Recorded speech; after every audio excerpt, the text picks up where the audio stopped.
నమస్తే మిత్రులారా, నేను మీ అలెగ్జాండర్. ఈరోజు తెలంగాణ చరిత్రలో, దేశ చరిత్రలో సువర్ణ అక్షరాలతో లిఖించబడే రోజు.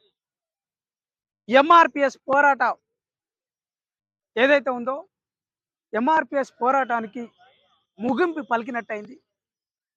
మరి ప్రతిష్టాత్మకంగా 30 సంవత్సరాల అల్పెరగని ఎంఆర్పిఎస్ పోరాట చరిత్ర, ఆ ఉద్యమం మరి ముగిసినట్టేనా?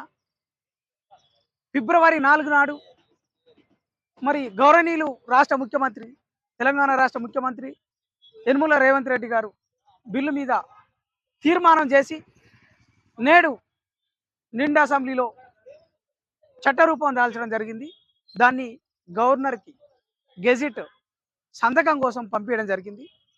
మరి ఈ 30 సంవత్సరాల పోరాటంలో ఎన్నో విజయాలు సాధించి ఈదుమూడి నుండి ఎర్రకోట వరకు జరిగిన ఈ నిరంతర పోరాటంలో ఎస్సీ, ఎస్టీ, బీసీ, మైనార్టీల హక్కుల గురించి, ఆత్మగౌరవం గురించి మాట్లాడిన చరిత్ర ఎంఆర్పిఎస్కు ఉన్నది. ప్రత్యేకంగా మహిళా హక్కుల గురించి, మహిళల మీద దాడులు జరిగిన, దౌర్జన్యం జరిగిన, లేదనంటే వృద్ధులు, వికలాంగులకు సంబంధించిన పెన్షన్ల గురించి కూడా మాట్లాడిన చరిత్ర ఉన్నది. ప్రత్యేకంగా వికలాంగుల